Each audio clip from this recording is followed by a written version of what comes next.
Baik, terima kasih. Mohon izin mungkin saya berdiri.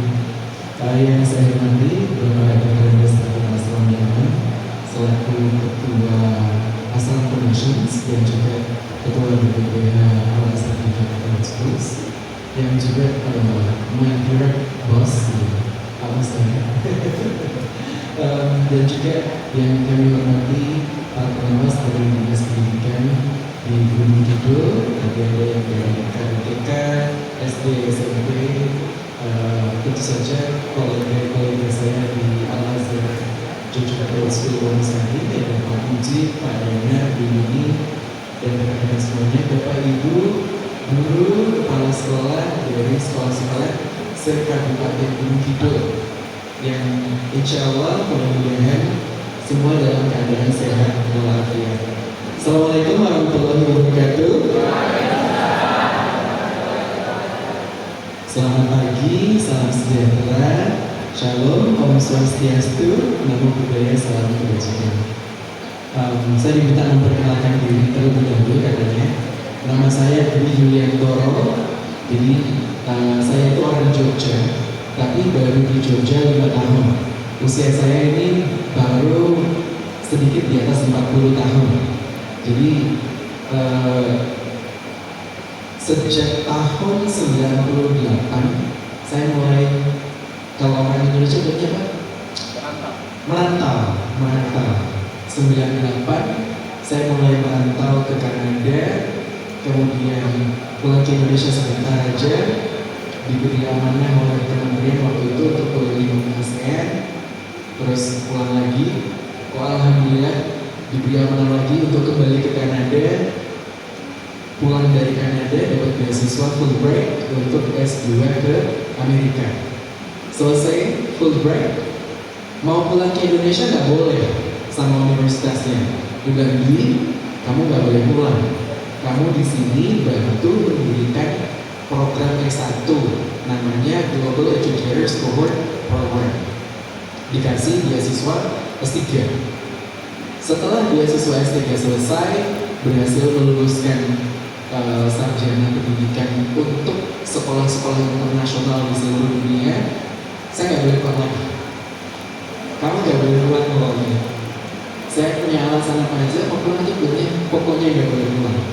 Sampai akhirnya ada beberapa rektor dari Indonesia datang ke Mujibisik, waktu itu nengok program yang saya kembangkan, terus disentil, Mas, jenengan itu di negara orang sukses punya karir segala macam, tapi kan yang dibangun itu kan bangsa orang lain, negeri orang lain. Kenapa nggak pulang ke Indonesia? Oh iya, ya juga benar. Akhirnya itu yang ngomong waktu itu Prof. Suwarsih Madya, yang waktu itu menjabat sebagai wakil rektor kerjasama dari UNY. Sekarang juga beliau salah satu anggota dewan pakar kami di Yayasan Aslam dan juga membantu pengembangan Al Azhar. Dan salah satunya itu Profesor Janari almarhum. Beliau waktu itu ketua program PP itu apa ya? Evaluasi pendidikan, yang EP-nya belakang P bukan penelitian dan evaluasi pendidikan pasca sarjana ini. Jadi setelah bolak-balik negosiasi dengan universitas, akhirnya saya dibolehkan pulang sebentar. Terus saya gabung ke UNY sebagai staf ahli rektor, mengembangkan program S2 di pasca sarjana UNY. Tapi saya cuma bertahan 1 tahun karena ada tawaran ke Monash University di Melbourne, Australia. Jadi saya berkarir di sana. Terus nggak sengaja posting di Facebook kalau nggak salah, saya lupa. Posting dihubungi salah satu profesor undip yang waktu sandwich program ke Amerika tinggal di rumah saya. Bilang, Mas Dwi, bantu mengembangkan sekolah internasional, mau nggak? Saya nggak tahu sekolahnya apa, ada di mana, yang punya siapa. Saya bilang mau. Akhirnya pas kebetulan saya ada kunjungan ke Indonesia, diajak bertemu dengan para pengurus IAPI. Ikatan Alumni Beasiswa Habibie. Jadi orang-orang pintar Indonesia yang oleh Profesor Habibie dikirim ke luar negeri untuk beasiswa. Ada yang ke Harvard, MIT, Stanford, kemudian ke Jerman, ke segala macam. Saya ngobrol. Ketika ngobrol itu ternyata saya diwawancara. Saya nggak tahu kalau diwawancara untuk membantu mengembangkan. Bapak Ibu kalau tahu di Solo, Boyolali ada sekolah yang sekarang udah beberapa tahun ini jadi trending topik terus, namanya SMA Pradita Dirgantara. Saya Direktorat Pengembangan Sekolah Pradita Dirgantara yang pertama dan Kepala Sekolah Internasional Baccalaureate Pradita yang pertama. Dari sekolah itu baru lahir 5 tahun kemudian sekarang jadi nomor 1 di Indonesia. Dan ketemu Pak Hafid tadi disampaikan di bulan Oktober. Saya bilang, Pak Hafid masih ingat saya enggak? Saya cucunya Mbah Pawiro. Mbah Pawiro itu tetangga sebelahan sama Pak Hafid di Jalan Kaliuran. Dulu waktu kecil saya mainnya di rumah Pak Hafid sama adik beliau namanya Mas Wafda. Jadi ngobrol-ngobrol diajak hijrah ke Jogja. Akhirnya di sini sekarang saya bergabung dengan Al-Azhar Yogyakarta World Schools. Begitu perkenalannya Pak Jarwo. Okay, we'll see if we can actually switch from what is the voice. Bisa? Okay. Alright. Jadi ini nama saya dapat juga Fulbright Scholar itu karena saya beasiswanya dari Fulbright. Kemudian tahun 2000 kemarin saya mendapatkan kesempatan untuk menjadi salah satu peserta pelatihan dari Lemhanas ini. Bicara tentang tadi kalau Pak Jarwo bilang masa depan gitu ya, saya pengen tes dulu Bapak Ibu ini tahu nggak sebetulnya kita itu sekarang hidup di era apa, atau di zaman apa gitu ya. Ada yang bisa jawab nggak? Kira-kira sekarang ini kita hidup di zaman apa sih? Zaman yang sekarang kita sedang jalani itu zaman apa namanya? Apa? Milenial. Milenial itu generasinya tahun 2000 kemarin. disebut milenial itu kan karena milenial itu kan terjadi setiap berapa? 1000. Jadi yang 1900 sekian itu dianggap sebagai the first millennial. Nah, yang 2000 sekian di sini itu disebut generasi milenial, itu generasi yang lahir di era awal tahun 2000-an gitu. Itu generasi milenial. Tapi kemudian sekarang mereka itu disebutnya apa? Gen Z. Generation Z.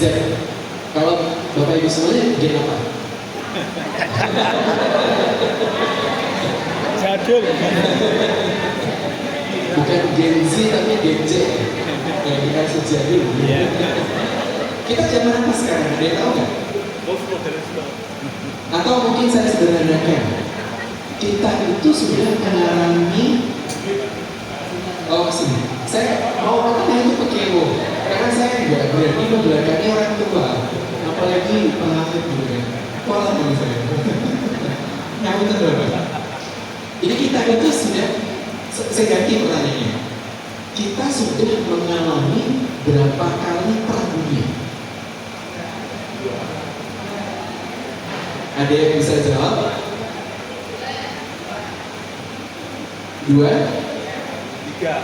Oke, ada yang 2, ada yang 3, ada lagi berapa? Kalau fisik 3. Kalau fisik 3. Kalau perang. Kalau yang nggak fisik? Ya. Perang saraf. Ini banyak. Berapa ini? 5. 5. Boleh disebutkan apa aja Pak? Ini kalau benar saya kasih 50.000. Ini bukan ahli sejarah ya. Perang yang fisik jelas dari perang zaman sebelum teknologi ada perang zaman apa namanya Romawi, kemudian di perang dunia pertama, kedua, ini bakal ketiga ya. Kemudian perang ideologi yang jelas banyak sekali, tapi saya tidak bisa menyebutkan. Perang ideologi ini yang saat ini menjadi trademark dan juga saya kira menjadi hal yang sangat mempengaruhi semua manusia di dunia ini, terutama saat ini yang perang teknologi. Saya kira itu dan selengkapnya Pak Dwi. Dari yang disebutkan yang nyambung 3, tapi oke lah. Cuman kalau 50.000 itu harusnya 5-5-nya betul. Jadi saya sebutkan yang pertama itu yang kita tahu perang fisik gitu ya, perang dunia pertama, kemudian dilanjutkan dengan perang dunia kedua. Kita memperoleh kemerdekaan itu kan karena dampak perang dunia kedua ya, karena Jepang dibom oleh Amerika di Hiroshima dan Nagasaki. Betul. Itu sebagai balas dendamnya Amerika karena Pearl Harbor yang ada di Hawaii itu dibom oleh Jepang. Mereka balas bom atom dijatuhkan di Nagasaki Indonesia. Kemudian yang ketiga itu yang kita sebut atau yang kita ketahui bersama sebagai perang dingin. Perang World Syaraf itu antara blok barat dengan blok timur, betul, dengan Soviet. Kemudian di era tahun 90-an mendekati masa-masa awal 2000 itu mulai ada besar-besaran terjadi.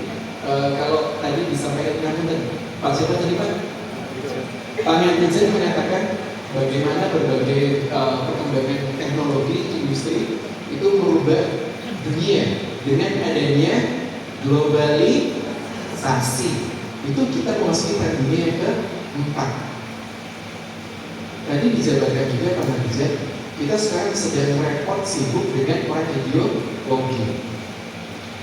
Kata lain dari ideologi itu adalah saat ini kita sedang memasuki yang namanya perang dunia kelima, yaitu perang narasi. Perang narasi. Apa sih ciri-ciri atau yang terjadi pada perang narasi ini? Ada yang tahu nggak? Kira-kira apa? Perspektif, that's right. Jadi ciri-ciri dari perang narasi itu adalah yang diadu itu perspektifnya. Dengan cara apa?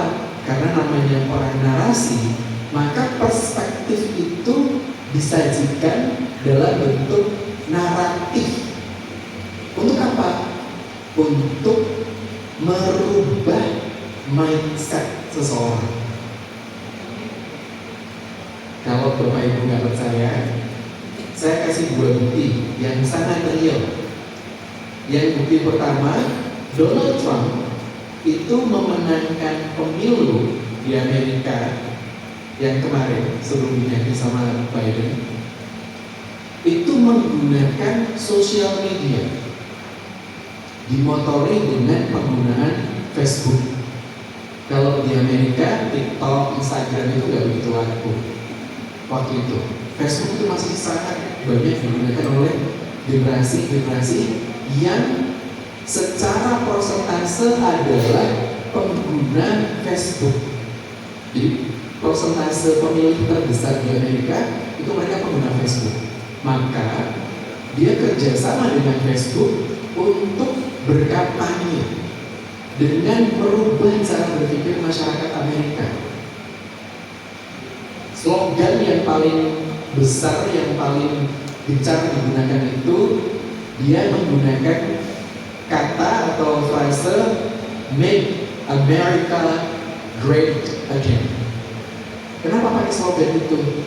Karena Amerika itu sudah terbelakang, terganggu dengan revolusi industri, globalisasi, terutama dengan hadirnya pemain-pemain baru seperti China, India, Brazil, itu sudah mulai merambah ekonomi dunia sekarang. Kiblatnya ekonomi sudah bukan lagi Amerika, tapi Cina. Kiblatnya teknologi bukan lagi Amerika, tapi India. Kiblatnya perkembangan negara-negara berkembang itu Brazil. Jadi Amerika merasa sangat terganggu dengan itu, dan pemerintah sebelumnya dianggap tidak mampu membangkitkan Amerika, makanya pakai slogan Make America Great Again. Akhirnya menang, gitu. Karena apa? Yang dirubah mindset cara berpikirnya. Contoh yang kedua, kita baru saja melakukan pemilu di Indonesia, benar kan? Pilpres. Bedanya para paslon, pasangan calon presiden yang 1, 3 dengan yang 2 apa?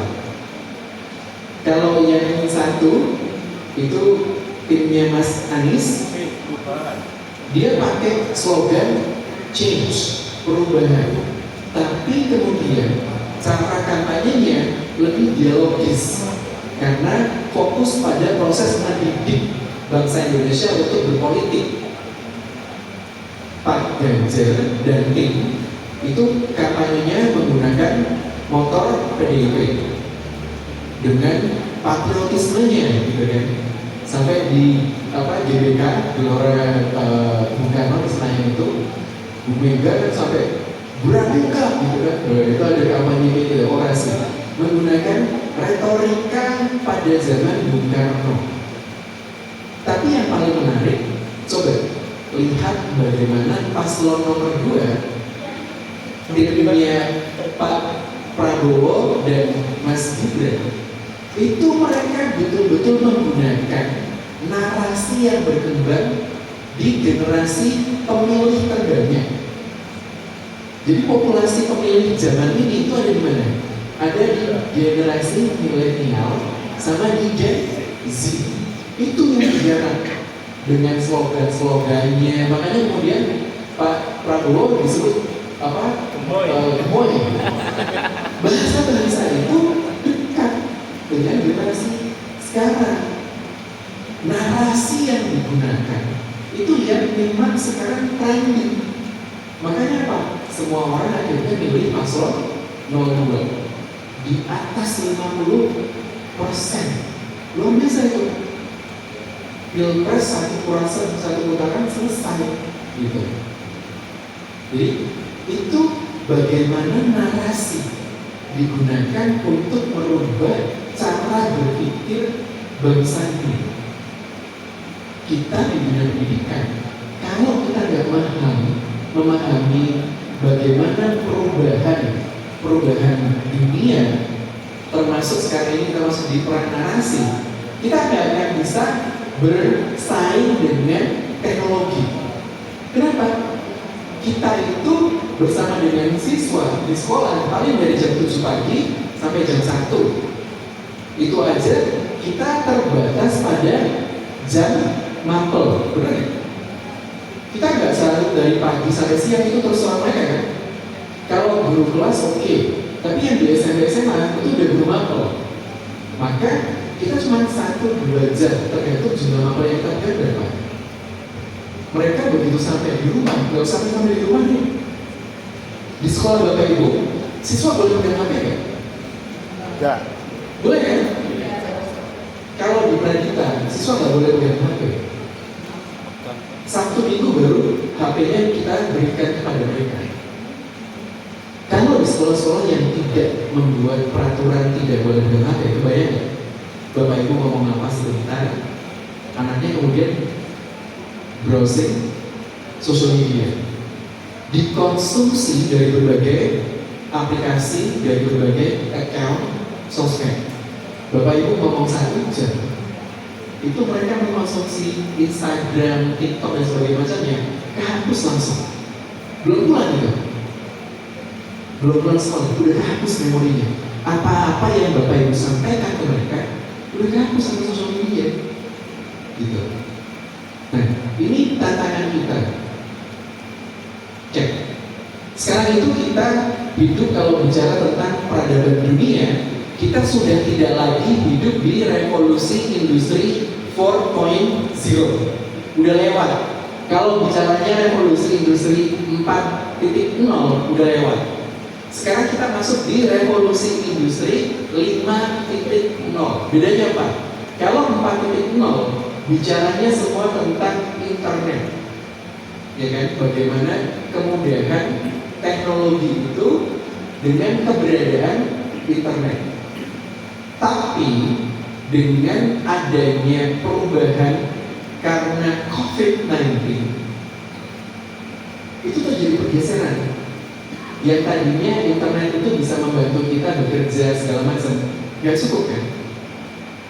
Karena kita nggak bisa keluar rumah, kita nggak bisa ketemu orang, kita nggak bisa melakukan kegiatan-kegiatan secara langsung face to face seperti sebelumnya. Maka kita masuki era yang namanya customization. Segala sesuatunya serba di customize. Kemudian kolaborasinya itu bukan lagi saya kolaborasi dengan staff di kantor, work from home, udah kayak gitu lagi. Sekarang zamannya work from anywhere. Dari mana aja? Saya dari Jogja ke Wonosari, saya hitung perjalanannya berapa. Oh ternyata saya butuh waktu 1,5 jam. Kalau 1,5 jam saya cuma ngobrol dengan Pak Supir, habis waktu saya. PP itu 1 hari 3 jam ya. Akhirnya apa? Saya buka laptop, saya kerjakan tugas saya, komunikasi dengan semua staf yang ada di kantor, deadline yang kemudian harus selesai hari ini, saya kerjakan ketika saya ada di mobil. Sampai tadi begitu turun dari mobil, karena ternyata Medan Wonosari itu luar biasa ya, cuing-cuing gitu kan. Saya bilang begitu terus saya mau muntah. Makanya tadi request minta teh hangat gitu karena saya gak tahan ternyata dengan blok-bloknya itu ya. Tapi saya kan biasa bekerja di mana aja, mau di jalan, mau pakai laptop, mau pakai handphone gitu. Itu tuntutan. Kalau Bapak Ibu tidak bisa kemudian menyikapi perubahan dengan seperti itu, kita akan terhapus dengan keberadaan teknologi. Kenapa? Ciri khas dari revolusi industri 5.0 itu namanya, kelihatan nggak ya kalau di sini ya? Mudah-mudahan kelihatan ya. Itu yang namanya artificial intelligence, AI. Kita sekarang itu kerjanya udah nggak manusia dengan manusia. Kita sekarang kerjanya itu manusia dengan robot. Kalau kita nggak bisa lebih pintar, lebih inovatif, lebih cerdas, kita akan tergantikan dengan robot. Kalau nggak percaya, siswa itu kan males tanya ke gurunya ya. Mereka tanyanya ke siapa? Ke Google.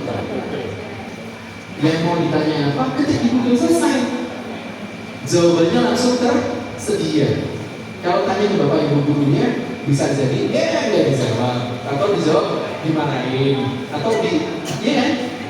Mungkin. Tapi mudah-mudahan di sini nggak kayak gitu ya kan gurunya. Salah. Ya kan? Jadi mereka lebih nyaman berdiskusi dengan gadget daripada berdiskusi dengan kita gurunya. Mahasiswa saya sekarang lagi bimbing mahasiswa S2 juga. Itu kalau misalnya mau bikin konsep, mereka nggak diskusi dengan temennya sesama mahasiswa S2. Mereka tanya apa? ChatGPT. Saya penasaran, sepinter apa sih ChatGPT gitu kan? Akhirnya apa? Saya bikin soal ujian untuk mahasiswa S2 saya. Sebelum soal ujian itu saya berikan ke mahasiswa S2 saya, soal ujian itu saya kasih ke ChatGPT. Benar, itu saking saya penasarannya. Saya kasih ke ChatGPT. Coba, ChatGPT bisa nggak menjawab pertanyaan saya itu sesuai dengan konsep yang saya mau? Saya kirim, ternyata bisa Bapak Ibu. Hebat ya? Padahal pertanyaan saya itu bukan pertanyaan yang sifatnya jawaban benar salah. Pertanyaan saya itu ada 3 layer. Jadi Layer pertama itu konsep definisi, layer kedua itu konsep kajian, layer ketiga itu sintesa. Pertanyaan saya itu levelnya udah kayak gitu. Sama ChatGPT, pertanyaan saya itu dibedah. Pertanyaan saya itu dibedah persis sama seperti saya mendesain soal itu. Saya bilang, gak bisa saya bikin soal ini. Kenapa? Soal itu saya kasih ke mahasiswa saya nggak mikir. Ketik ChatGPT keluar jawabannya, benar semua. Akhirnya saya rubah. Jadi secerdas itu keberadaan artificial intelligence. Nah, kita kemudian sekarang ini hidup di yang namanya society 5.0. Jadi society 5.0 itu yang namanya super smart society. Bapak Ibu semuanya punya handphone ya?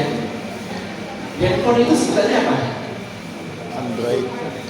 Smartphone. Smartphone kan? Ya. Handphone itu kata lain sebutannya adalah smartphone.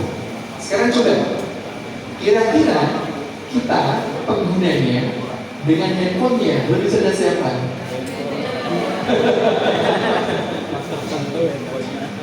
Lebih cerdas siapa? Kalau pengen tahu lebih cerdas siapa, jawabannya itu sebetulnya paling gampang. Bapak Ibu pakai handphone itu yang hanya untuk sosial media berapa orang? Untuk WhatsAppan, untuk cek Instagram, untuk buka TikTok, gitu. Itu berapa orang? Semuanya. Jadi fungsi dari handphone itu sudah sama hebatnya dengan fungsi laptop. Makanya saya seringkali bekerja itu di handphone, tidak di laptop. Saya bisa buka Microsoft Word di handphone, saya bisa bikin PPT di handphone, saya bahkan bisa edit dokumen tanda tangan di handphone. Jadi nggak perlu komputer, nggak perlu printer, gitu. Makanya dia disebut dengan smartphone, gitu. Oke? Kita sekarang di era society 5.0.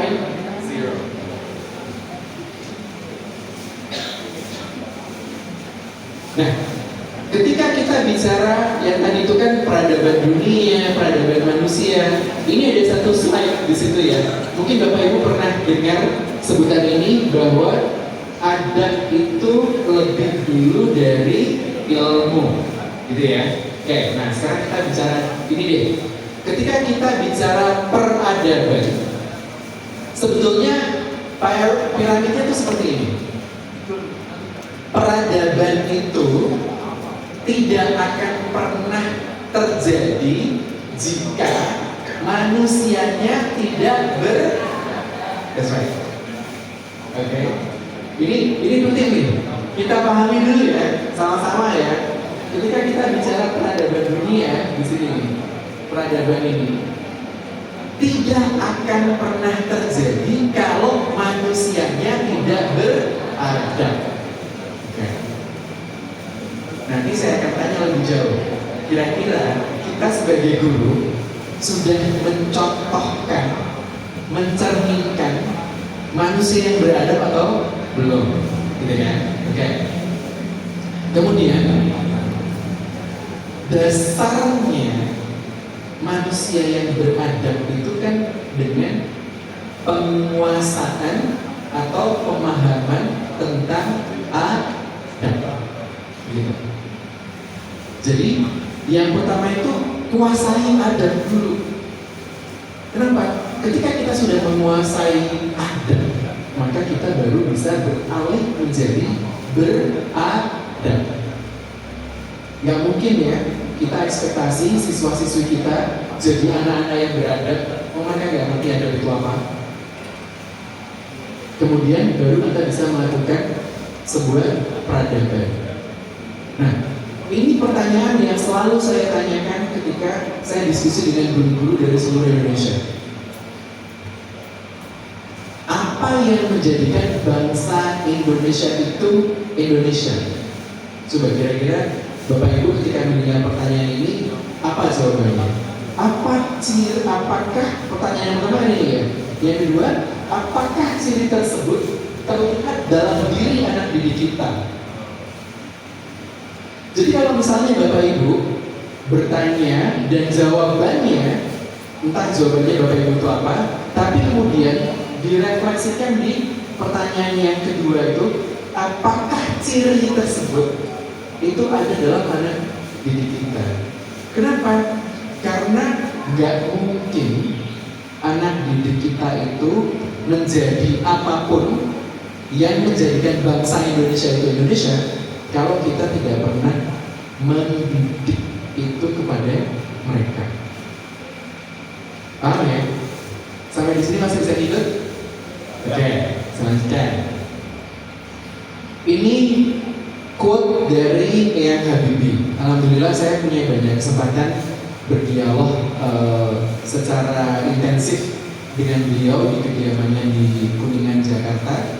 Beliau itu mengatakan bahwa kualitas sumber daya manusia itu merupakan kunci keberhasilan masa depan bangsa. SDM yang unggul dan berdaya saing akan mengantar Indonesia sejajar dan disegani bangsa lain. Ketika tadi kita bicara super smart society, gitu kan, itu ada ciri-ciri yang harus kita miliki, ada kriteria yang harus dikuasai oleh anak didik kita. Ada 7. Yang pertama itu leadership, yang kedua itu ada kreatif, inovatif, keempat itu berpikir kritis, kelima itu teachability, komunikasi dan kecerdasan emosi. Saya tanya sekarang, Bapak Ibu udah punya belum 7-7-nya ini? Berapa yang sudah kita punya dari 7 ini? Ini kan kita bicara revolusi industri 5.0. Kita bicara society 5.0. Udah sampai mana kita dengan skill yang dibutuhkan? Nih, saya kasih contoh nomor 4 aja deh ya. Saya kasih contoh nomor 4. Kalau kita itu orang yang bisa berpikir kritis, ciri khasnya apa? Ciri khasnya kira-kira apa? Suka komen. Apa? Suka komen. Suka ngomel. Oke. Ada lagi yang lain? Suka apa? Kepo. Suka kepo. Oke. Tidak mudah dipengaruhi. Tidak mudah dipengaruhi. Oke, that's a good one. Alright. Ada perbedaan yang sangat mencolok ketika kita itu bicara mengkritik dan mengkritisi. Gitu. Ini saya garis bawahi dulu ya. Berpikir kritis itu bukan kemampuan, keahlian seseorang untuk mengkritik. Bukan. Berpikir kritis itu kan pakai S, bukan pakai K. Itu dulu dipahami. Oke? Kenapa? Mengkritik artinya mencari kelemahan, kekurangan, kesalahan sesuatu hal atau seseorang dengan tujuan, ini yang harus digaris bawahi, dengan tujuan untuk menjatuhkan. Niatnya dulu kita pahami, mengkritik itu niatnya menjatuhkan. Karena apa? Yang dilakukan itu mencari kesalahan, kekurangan, keburukan dan segala macam yang negatif. Sedangkan kalau berpikir kritis itu kita bukan mengkritik, tapi mengkritisi. Jadi pakai S ditambah I. Mengkritisi. Mengkritisi itu apa sih? Mengkritisi itu niatnya, jadi niatnya dulu. Nawaitunya mencari solusi terbaik. Beda kan? Kalau mengkritik itu nawaitunya menjatuhkan. Kalau mengkritisi itu mencari solusi terbaik. Nah, mengkritisi itu artinya kita melakukan penilaian yang hati-hati terhadap sesuatu secara seimbang. Sisi positifnya apa, sisi negatifnya apa, untuk mencari pemecahan yang terbaik. Definisinya gitu. Saya putar balik. Menyajikan penilaian yang hati-hati. Kenapa kau harus pakai kata hati-hati? Karena penilaian yang hati-hati itu tidak cukup didasarkan pada pengetahuan. Penilaian hati-hati itu didasarkan pada pemahaman yang mendalam. Jadi kalau sekedar tahu, nggak paham, nggak boleh memberikan penilaian. Bapak-bapak yang duduk di depan ini, kenapa disebut sebagai penilai, pengawas? Karena beliau sudah punya yang namanya understanding, bukan sekedar knowledge. Kalau knowledge itu belum taksonomi, masih paling dasar kan? Beliau-beliau ini sudah punya yang namanya understanding, pemahaman yang mendalam. Nah, ketika punya pengetahuan yang luas, kemudian punya pemahaman yang mendalam, sebelum melakukan penilaian yang hati-hati itu, ada satu proses lagi yang itu penting dilakukan, yang namanya refleksi. Jadi pengetahuan dan pemahaman kita refleksikan dulu gitu. Kalau sudah kita refleksikan, baru kita bisa membuat penilaian yang hati-hati itu. Dan ketika kita membuat penilaian yang hati-hati, coba Bapak Ibu pengawas ini kalau datang ke sekolah jenengan, itu kan kalau ngasih masukan, gak cuma kekurangannya di sini gitu kan, tapi pasti dikasih tahu kekurangannya di sini. Tapi yang sudah baik ini, ketika ngasih tahu kekurangannya ini kan nggak dibiarkan begitu saja. Ini loh perbaikannya yang dibutuhkan, prosesnya begini, nanti tolong ini diperbaiki caranya begini gitu kan. Jadi dikasih tahu solusinya gitu. Gak sekedar oh ini udah bagus, oh ini masuk lagi, gak bisa ini kita terima terus pulang, kayak gitu kan gitu. Jadi ketika kita sudah punya pengetahuan yang luas, pemahaman yang dalam, kita harus bisa merefleksikan itu dulu. Nah, itu contohnya, itu baru satu. Belum lagi kalau misalnya saya bahas yang 7, gak pulang kita ini. Ini materi kuliah saya 1 semester. Ini adalah 16 keterampilan masa depan yang harus dimiliki oleh seluruh siswa kita. Kalau tadi cuma 7, sekarang ada 16. Saya balik lagi ke Bapak Ibu. Dari 16 ini, berapa yang sudah dimiliki? Jawabannya katanya ketawa aja Pak Jarwo. Oke. 16 dibagi 3. Yang pertama itu foundational literacies, yang kedua itu qualities, yang ketiga itu character. Oke.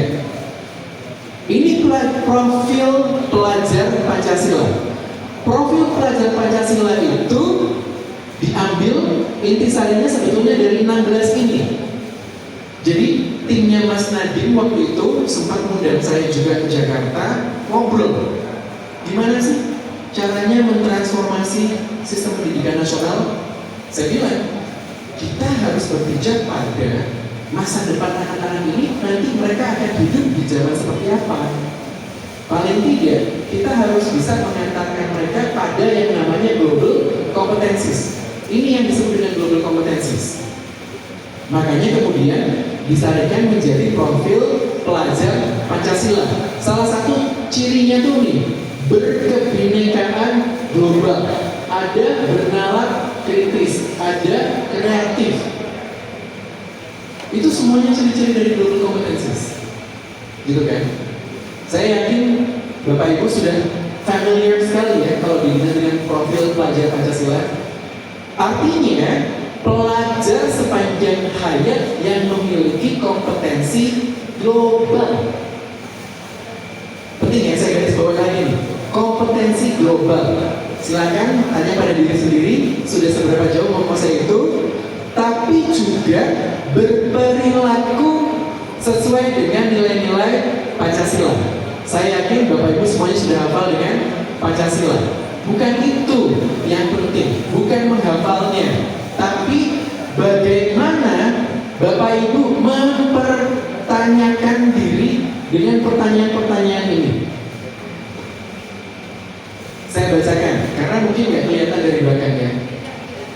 Sila pertama itu pertanyaannya, orang yang beriman dan takwa kepada Tuhan Yang Maha Esa itu yang seperti apa? Apakah orang yang selalu pergi ke masjid, sholat 5 waktu, atau yang selalu ke gereja di setiap hari Minggu, atau yang selalu ke pura wihara, ya? Atau yang lulusannya dari UIN atau dari seminari? Kalau enggak itu berarti kurang berimannya. Barusan Bapak Hafid menyampaikan salah satu teman beliau dipecat dari ketua KPU. Kurang apa coba?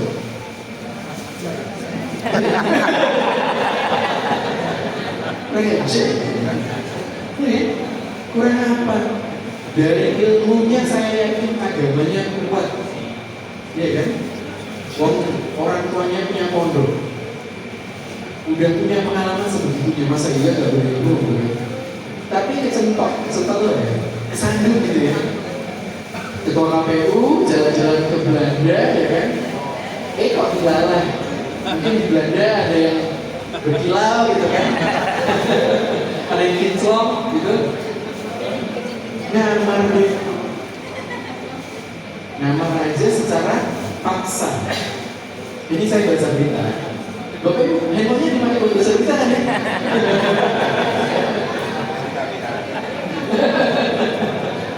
Jadi saya baca di berita, oh ternyata kejadiannya itu salah satu panitia pemilihan luar negeri di Den Haag itu dipanggil, disuruh datang ke kamarnya. Ketika di kamarnya dipersuasi untuk melakukan hubungan seksual. Akhirnya diadukan, akhirnya dipecat. Itu bagaimana? Ini nomor satu. Yang kemudian yang kedua, adil dan beradab itu yang bagaimana? Indonesia bersatu, kan persatuan Indonesia. Indonesia bersatu itu bagaimana wujudnya?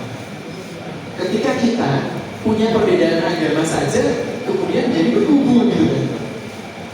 Padahal Indonesia itu bineka kan? Yang keempat, bagaimana masyarakat menciptakan pemimpin yang bijaksana sebagai wakil rakyat. Alhamdulillah kita bersyukur, saya sangat senang ketika saya bekerja dengan Pak Hafid. Kenapa? Karena saya bisa melihat sosok beliau ini mencerminkan pertanyaan saya di sila keempat. Pemimpin yang bijaksana sebagai wakil rakyat. Kita beri tepuk tangan untuk Pak Hafid. Kenapa? Beliau itu lebih peduli memajukan pendidikan Jogja daripada nyalon DPD lagi. Gitu. Dan saya secara keseharian juga saya lihat bagaimana beliau peduli dengan sesama atau dengan masyarakat. Kalau ada pemimpin yang tidak bijak, kalau hanya pemimpin itu hanya bisa ngumbar-ngumbar janji, gitu kan? Sebelum kampanye, wah mulu-mulu, habis kampanye tutup itu. Sebelum kampanye open house, semua diundang pasti makan. Begitu selesai pemilu menang ganti nomor. Nggak pernah ada di rumah, ya kan? Nggak pernah bisa dihubungi. Kalau kita tidak punya pemimpin yang bijak, kita tidak punya pemimpin yang amanah. Kalau buat saya, kita nggak bisa nyalahin pemimpinnya. Kenapa? Pemimpin itu produk dari hasil kerja masyarakat. Jadi kita tanya pada masyarakat kita sendiri, pada diri kita sendiri, sebagai masyarakat, sebagai komunitas, gitu kan?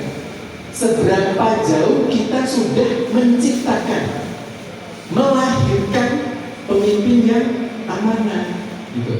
Kalau kita nggak pernah bekerja sama di masyarakat, di kampung, RT RW, gitu kan, untuk menciptakan generasi penerus untuk menjadi pemimpin yang jujur, yang amanah. Kalau pemimpin kita semuanya korup, ya jangan disalahin.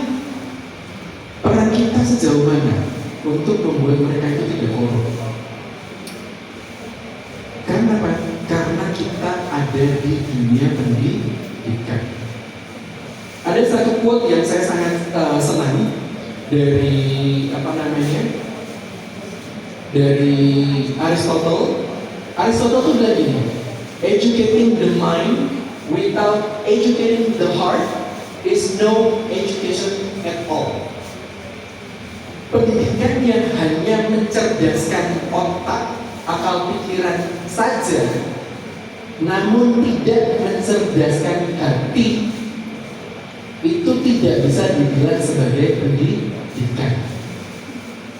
Jadi itu kata-kata yang disampaikan Aristotle, bapak filsuf dunia. Educating the mind without educating the heart is no education at all. Jadi kalau kita mau menyelenggarakan pendidikan yang benar, maka kita harus mencerdaskan pikiran dan hatinya. Kenapa? Bapak Ibu nih, saya kasih salah satu definisi atau filsafat dari kata guru. Kata guru dalam filosofi Sanskerta itu gu berarti kegelapan, sedangkan ru itu artinya pembawa terang. Kedua kata itu kalau digabungkan adalah orang yang mampu menghapus kegelapan, orang yang membawa terang dalam hidup. Hebat ya, Bapak Ibu itu orang sakti. Iya. Kenapa dibilang orang sakti? Karena Bapak Ibu bisa menghapus kegelapan dan membawa terang dalam hidup anak didik Bapak Ibu semuanya. Tepuk tangan untuk Bapak Ibu semuanya. Gitu. Ya kan? Dalam filosofi bahasa Indonesia ini sering kita quote dari Ki Hajar, guru itu digugu dan ditiru. Kenapa digugu? Itu saya tulis. Digugu dan dengar karena wisdom yang dimiliki. Wisdom itu apa? Kebijaksanaan, bukan kebijakan. Kalau kebijakan itu bahasa Inggrisnya policy. Jadi kebijakan itu lebih mengarah pada peraturan-peraturan, keputusan-keputusan gitu ya. Kalau wisdom itu kebijaksanaan, bijaksana gitu kata dasarnya. Sedangkan ditiru karena akhlak budi pekertinya yang mulia. Mari kita refleksi diri lagi. Saya dari tadi ngajak kita refleksi terus ya. Tanya pada diri kita masing-masing, seberapa bijaksananya kita. Banget gitu kan. Masya Allah. Barakallah kembali. Yang kedua, kita sudah bisa menjadi role model belum? Role model itu apa? Panutan. Kita sudah bisa jadi panutan belum untuk anak didik kita? Nah, ini saya tulis di bawah. Wisdom dan kemuliaan budi tentu saja terbangun dari proses panjang refleksi terhadap pengetahuan yang kita miliki. Jadi kalau Bapak Ibu percaya bahwa pengalaman adalah guru yang paling baik, saya nggak percaya. Pengalaman adalah guru terbaik, saya nggak percaya. Kenapa? Pengalaman itu pengalaman aja Bu. Yang paling gampang nih, saya tanya ke Ibu. Ibu kalau ngelahirin anak susah nggak? Sakit nggak? Perjuangan nggak? Kok terus-terusan? Lagi dan lagi gitu kan. Kalau kami, para bapak-bapak, kita itu udah ngalami, terus kita refleksi. Di surat itu gak enak. Ya, karena kita refleksi pengalaman yang tidak mengenakan itu, kita sunat hanya sekali.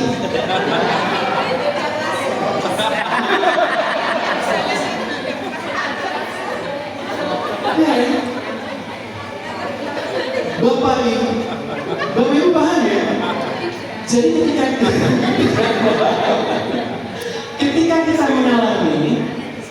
mengalami saja, terus selesai, nanti diulangi lagi, gitu.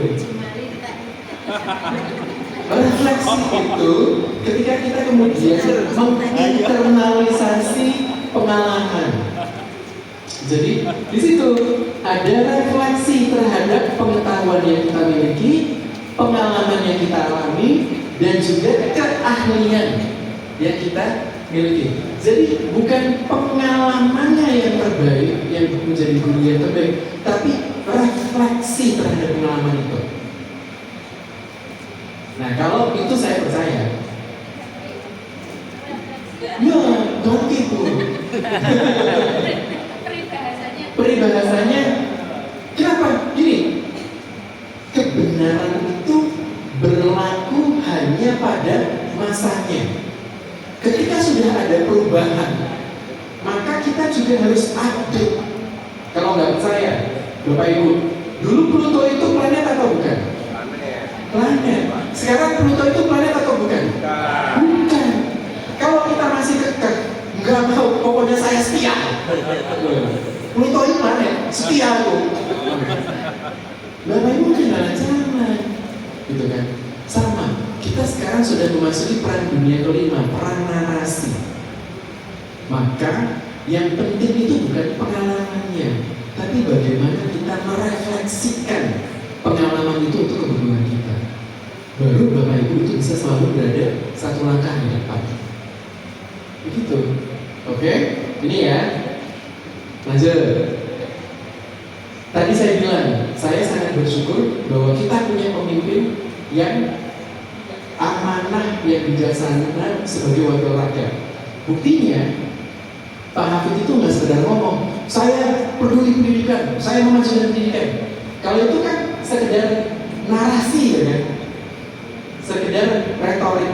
Beliau saking pedulinya dengan pendidikan itu nggak nyalon DPD untuk periode sekarang karena mau fokus dengan dunia pendidikan di Indonesia.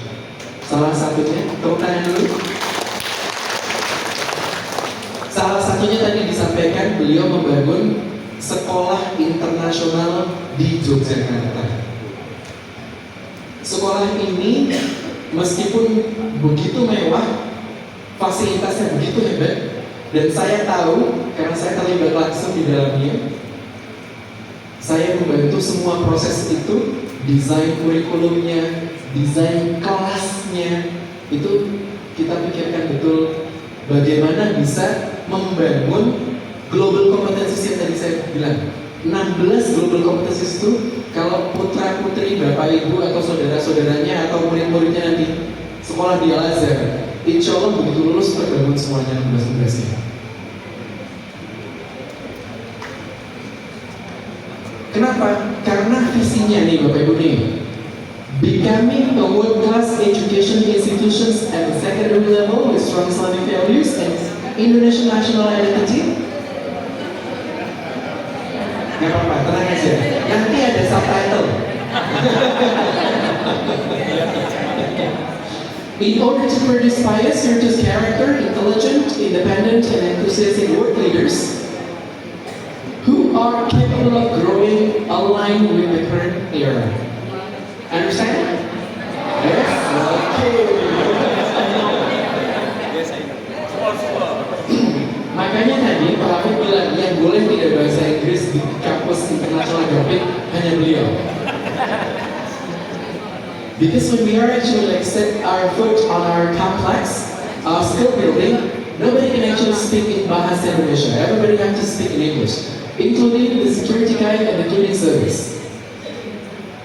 When my teacher wants to speak with me, they will actually have to speak in English. Otherwise, I will not open the door. Right? Okay.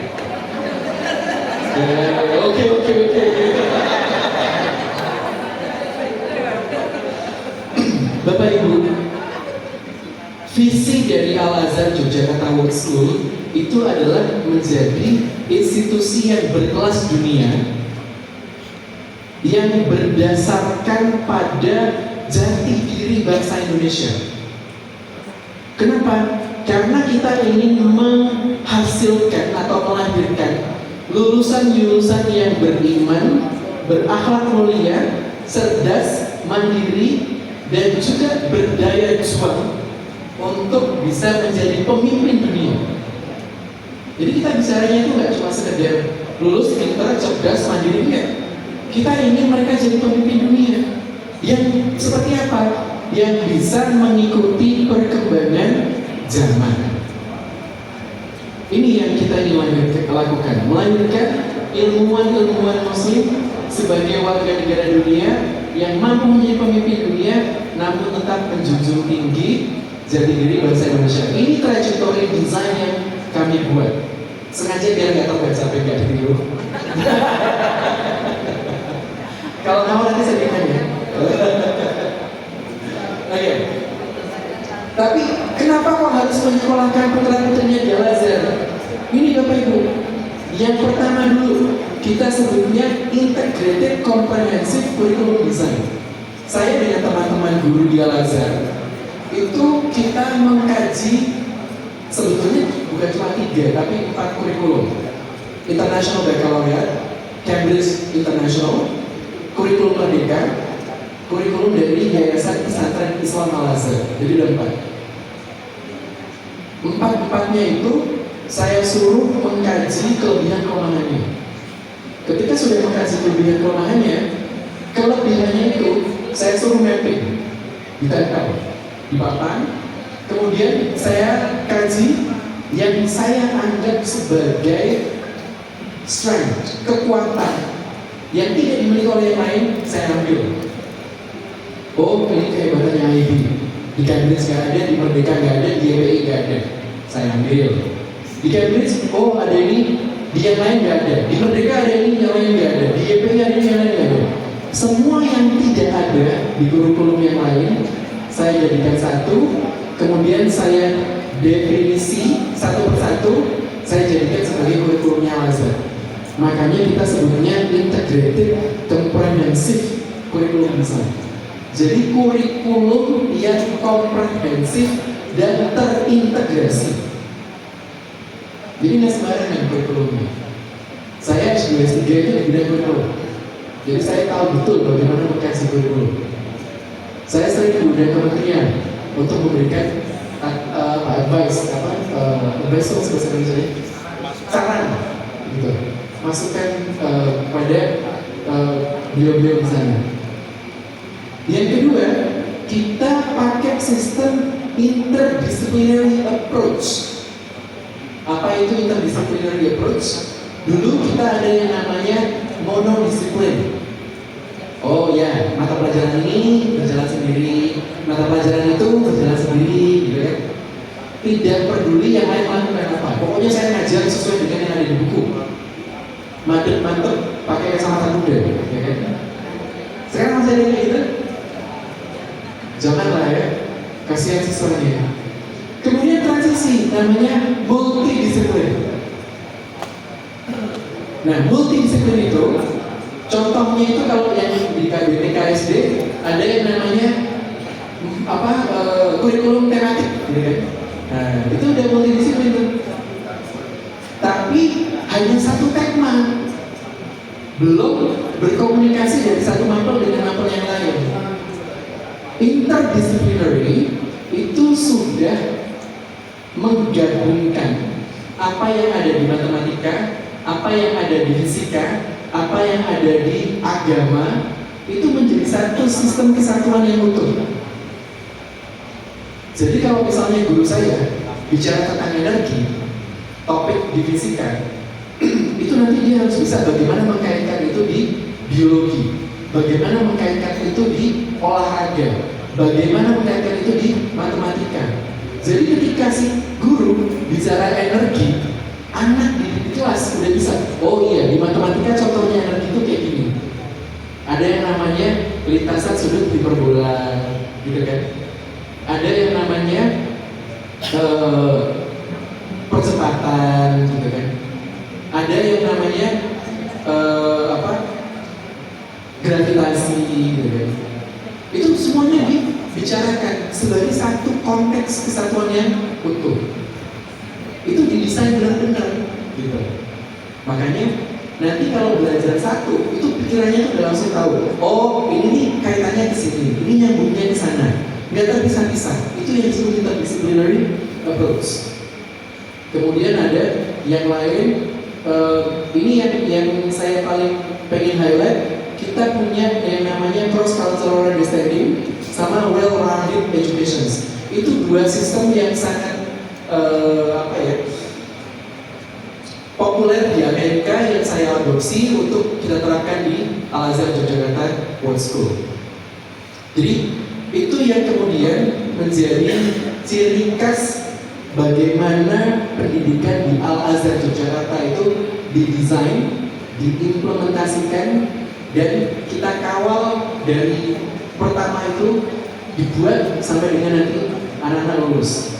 Tadi Pak Hafid menyampaikan ada scholarship corner untuk anak-anak yang nanti sekolah di Al-Azhar untuk melanjutkan studi ke luar negeri. Kita sekarang menjalin kerjasama dan bulan Juli Agustus nanti akan ada 12 orang dari Amerika untuk mengajar bersama di Al-Azhar selama 1 bulan. Gitu. Jadi kolega-kolega saya di Amerika, saya undang datang ke Al-Azhar, pokoknya nanti sama-sama dengan guru-guru Al-Azhar ngajarin siswa di kelas. Jadi ada 2 orang profesor, yang satu itu profesor pakar bidang kepemimpinan sekolah, yang satu lagi itu profesor di bidang pendidikan bilingual. Jadi nanti kalau dari dinas mau mengundang beliau-beliau ke sini, boleh nanti menyampaikan ke Pak Hafid, nanti biar kita bisa atur supaya guru-guru atau kepala sekolah di Gunung Kidul bisa ikut mendapatkan ilmu dari beliau-beliau itu. Gak apa-apa, nanti kita fasilitasi ya Bapak ya. Jadi kita nggak boleh kok. Kita kalau punya apa-apa itu kita bagi-bagi. Kita terbuka, ya kan? Gak apa-apa. Mau belajar silakan, boleh datang ke Al-Azhar. Kenapa? Karena visi beliau itu bukan hanya memajukan Al-Azhar. Visi beliau itu memajukan pendidikan Indonesia melalui Yogyakarta. Makanya kita punya kemarin itu pemberitaan dari Al-Azhar untuk dunia. Demikian Bapak Ibu yang bisa saya sampaikan. Kurang lebih mohon maaf.